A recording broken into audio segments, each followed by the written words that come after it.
오늘 우리 성경은 우리들에게 이렇게 말합니다. 아비들아, 자녀를 잘 양육하라는 것입니다. 우리가 자녀를 양육하는 것은 그렇게 쉽지만은 않습니다. 아주 어렵습니다. 괴테가 이런 명언을 남겼죠.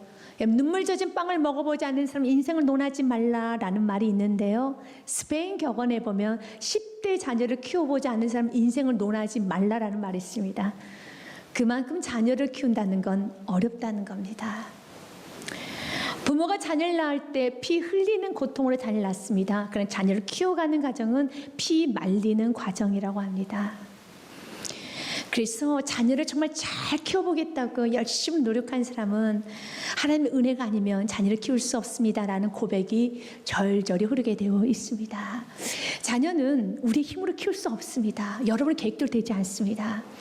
그래서 하나님께서 왜 자녀를 주셨는가? 하나님께서 너의 힘으로 되지 않음을 보여주기 위해서 자녀를 주셨다는 말도 있습니다. 자녀는 여러분 원하는 그림대로 그려지지 않습니다.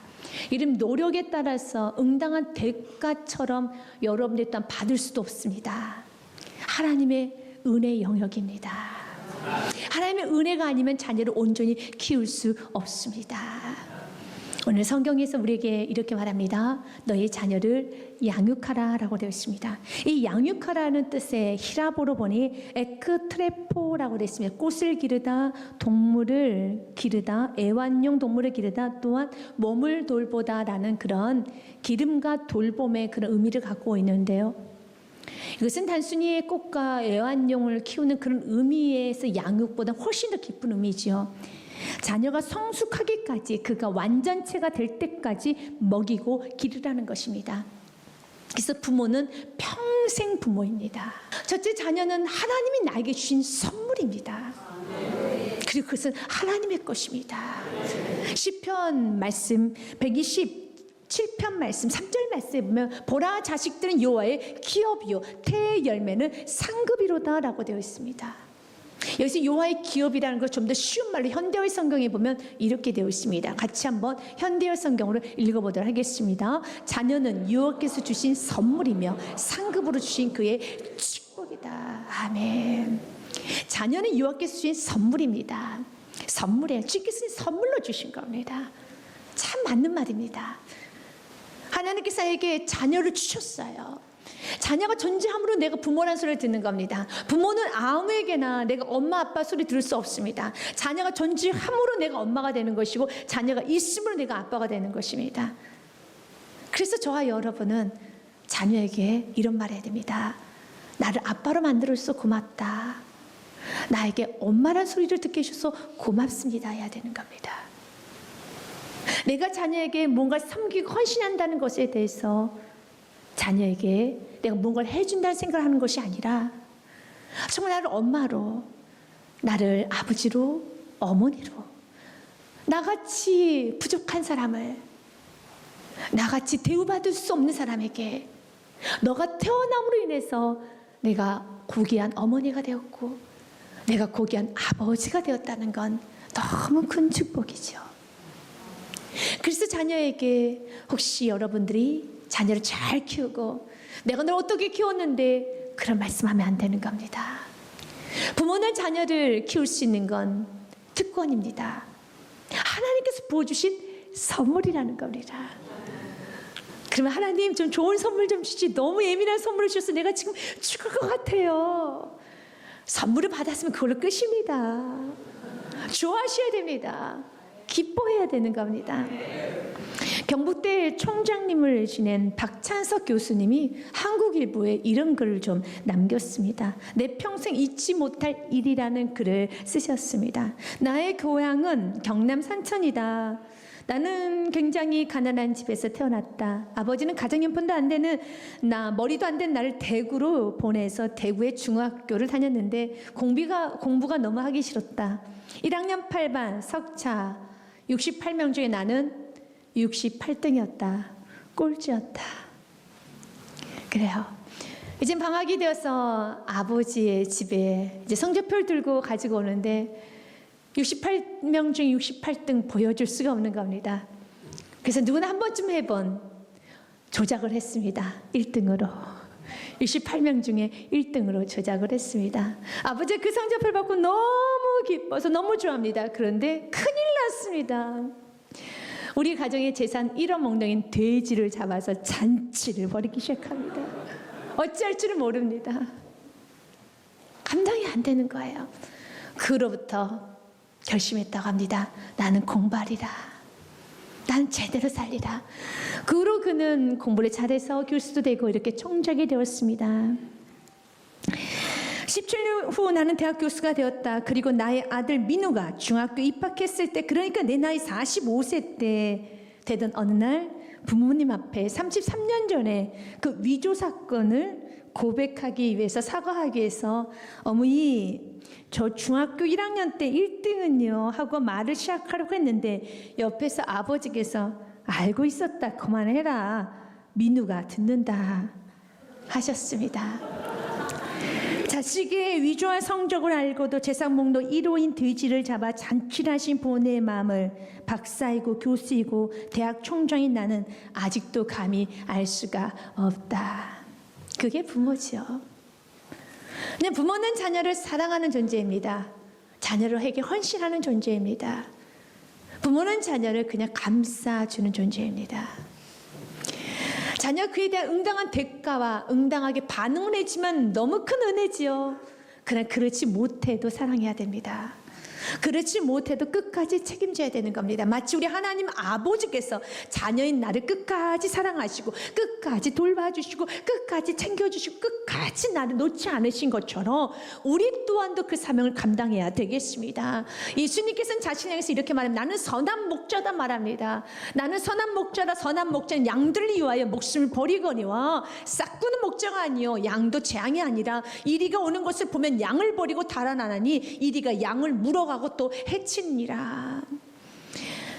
우리 예수님 나의 목자가 되셔서 자신의 생명을 내걸고 나를 지키셨습니다. 생명과 바꾸면서 나를 구원해 주셨습니다. 우리가 싹군이 아닌다라면, 여러분의 자녀가 아니라면은 여러분이 버리셔도 됩니다. 그러나 여러분의 자녀라면, 여러분이 싹군이 아니고 가짜 부모가 아니고 진짜 부모라면은 어떤 상황에서도 어떤 어려움이 있어도 자녀를 믿음으로 키워내셔야 됩니다. 믿음의 유산을 남겨주셔야 됩니다. 너무 힘들고 두렵고 이리는 무서운 존재예요. 두려운 존재입니다. 그럼 무섭고 두려워도 자녀를 키워야 됩니다. 믿음으로 양육해야 되는 것입니다. 오늘 주님께서는 양육해라. 애완견과 꽃을 돌보는 거 비교도 되지 않지요. 우리 자녀를 양육해야 됩니다. 애완견 키워보셨습니까? 손이 많이 가지요. 꽃 키워보셨습니까? 정말 매일매일 돌봐주시면 꽃이 이렇게 축 펴져 있습니다. 그래서 애완견을 키우신 분은 이런 말을 합니다. 너무 힘든 과정이기 때문에 애완견 키우라는 말을 잘 안 한다고 합니다. 너무 힘들기 때문에 정말 손이 많이 가거든요. 돌봐줘야 되기 때문에, 생명체이기 때문에 그렇습니다.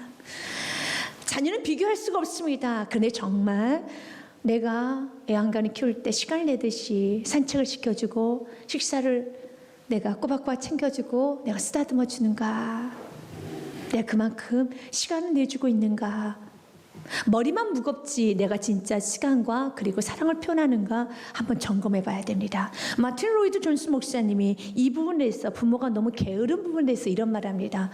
동물을 훈련시키는 것은 쉬운 일이 아닙니다. 그것이 개이든 말이든 기타 여러 동물이든 그렇습니다. 많은 관심과 시간이 필요합니다. 그런데 자녀를 양육하는데 주어진 시간과 관심이 아주 국수에 불과하다는 생각이 듭니다. 그렇기 때문에 현 시대 문제에 봉착했습니다.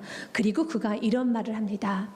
만일 꽃이나 동물 기르는 것만큼 자녀들에게 썼다면 상황은 많이 달라질 것입니다. 자녀 양육을 위하여 책을 사서 읽어본 적은 있습니까? 자녀 양육을 위하여 매일매일 규칙적으로 시간을 내어 산책을 한 적은 있습니까? 자녀를 위하여 매일매일 식사를 챙겨준 적은 있습니까? 자녀에게 쓰다듬어 주면서 웃어준 적은 있습니까? 자녀를 위해서 얼마만큼 시간을 쏟았습니까? 우리는 마음으로는 자녀에게 시간을 많이 썼습니다. 머리도 굉장히 먹었습니다. 그러나 정작 시간을 얼마만큼 내주었는가? 내가 자녀와 얼마나 산책을 했고 내가 자녀와 얼마나 이야기를 나눴었는가? 돌아봐야 됩니다. 그럼 여러분도 할 말이 있겠죠. 목사님, 제가 자녀 이야기 나누고 싶어도 내가 자녀 이름을 보면 왜요? 또 뭐요? 무섭게 나에게 달라드니 정말 말하고 싶지가 않아요. 그래도 강아지는 이름을 보면 꼬리를 들고 내 품에 쏙 안기긴 하지. 자녀의 이름을 부르면 또 왜요? 얼굴이 무서워서 그냥 제가 고개를 숙입니다. 자녀니까 그래요. 강아지는 여러분을 위해서 기쁨으로 달려옵니다. 자녀는 여러분을 위해서 기쁨으로 달려오는 존재가 아닙니다. 자녀는 여러분의 딸랑이가 아닙니다. 여러분을 위한 존재가 아니라 하나님께서 내게 주신 선물입니다. 그 선물을 고귀하게 다뤄야 됩니다. 그 선물을 잘 키워야 되는 겁니다. 그 일을 위해서 주님께서 우리에게 말합니다. 내가 널 잘 키워낸 것처럼 너도 자녀를 잘 키우면 이제 더 이상 자녀를 방치하지 말라는 것입니다. 자녀를 외롭게 하지 말라는 것입니다. 그러면서 오늘 먼저는 에베소 6장 4절 말씀에 한 단을 통해서 한번 우리의 삶을 비춰보기 원합니다. 먼저는 아비드라라고 말합니다. 아비드라, 자녀 교육을 잘하라는 것입니다. 여기서 아비드라라는 것은 단순히 아버지 말하는 것이 아니라 어머니도 포함됩니다. 부모를 말합니다. 그러나 성경에서는 자녀 교육에 아버지의 책임을 묵과하지 않습니다. 가장 먼저 책임을 물을 때 가정의 리더고 머리인 아버지에게 모든 책임을 묻습니다. 남편들은 이런 말을 아내에게 합니다. 도대체 집에서 뭐 하고 있는 거야? 자녀 하나 제대로 못 키우고. 그러나 책임은 아버지에게 있습니다. 그래서 아비들아, 어머니들아, 부모들아, 너의 자녀를 노엽게 하지 말고 오직 주의 교훈과 훈계로 양육하라. 아버지들은 자녀 교육에 무관심하면 안 됩니다. 자녀를 사랑해 줘야 됩니다. 특별히 아들의 모든 문제는 아버지와 연관이 되어 있습니다. 성인이 된 아들이 관계를 맺지 못하고 불안해하고 또한 여러 가지 정신적으로 또한 육체적으로 많은 아픔이 있은 경우 아버지가 그 책임을 좀 지어야 됩니다. 아들은 아버지와 아들의 관계는 가장 남성으로서 자기 미래를 보는 청사진이 됩니다.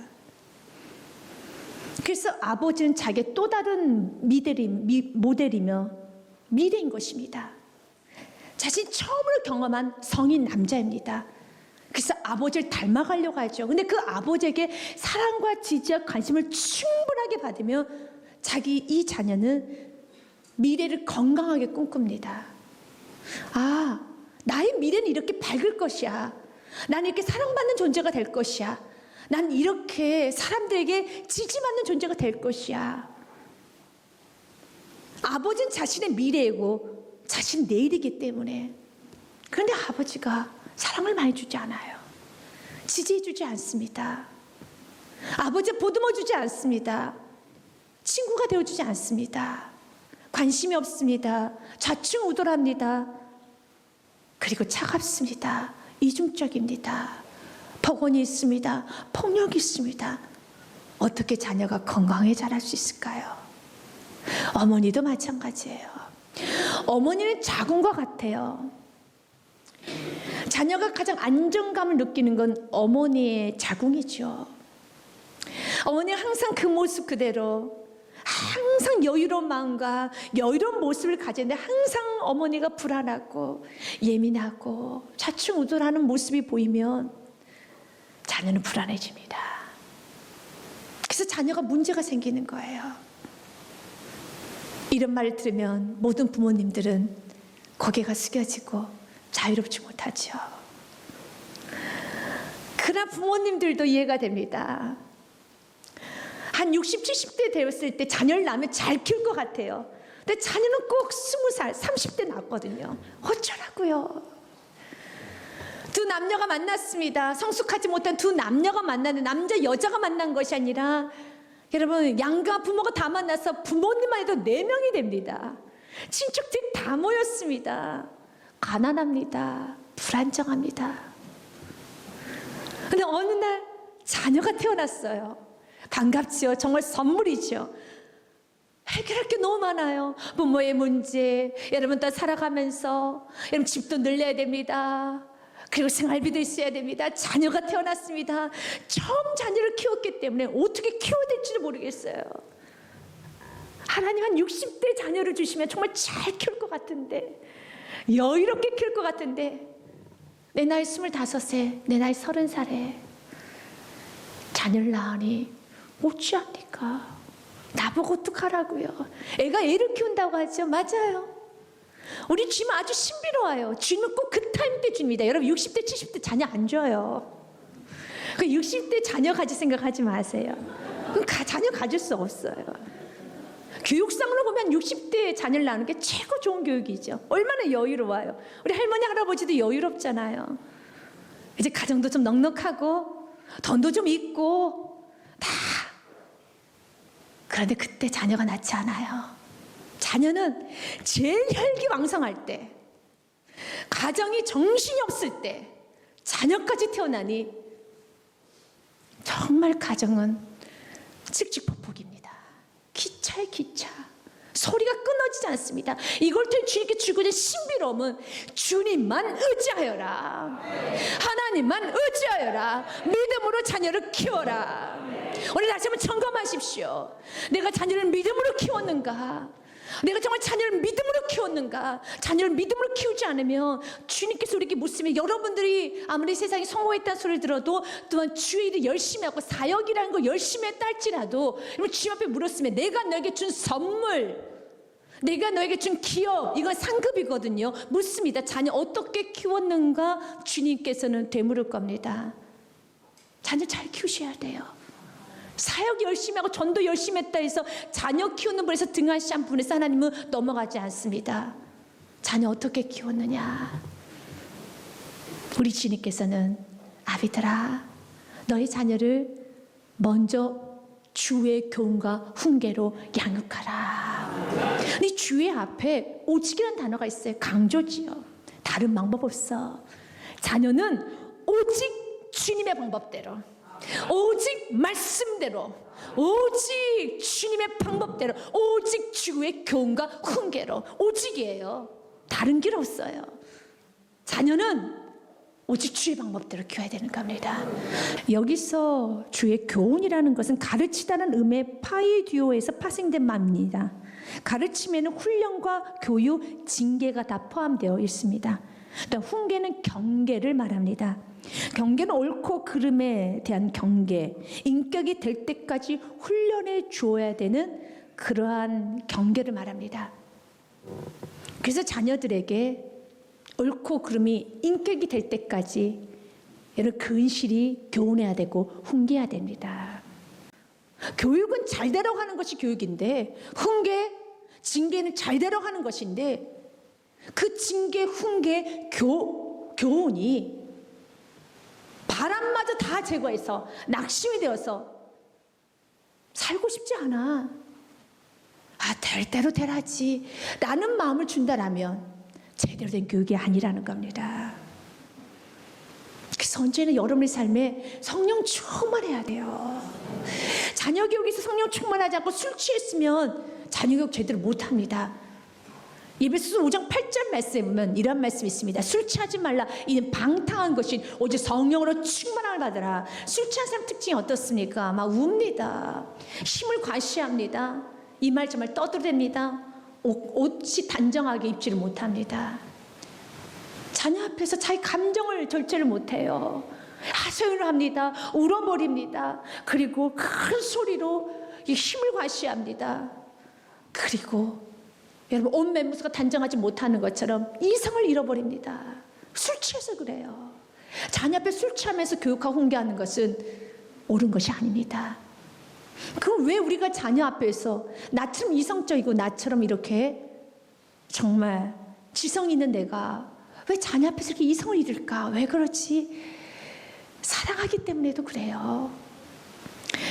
매스컴을 통해서 좋지 않은 소식을 들을 때 여러분들은 분노하지만 그 분노로 인해서 머리를 싸매고 들어 눕습니까? 그렇지는 않잖아요. 나쁜 소식, 악한 소식을 들어도 저 사람 참 정말 세상에 저런 사람이 있나? 그러고 끝나요.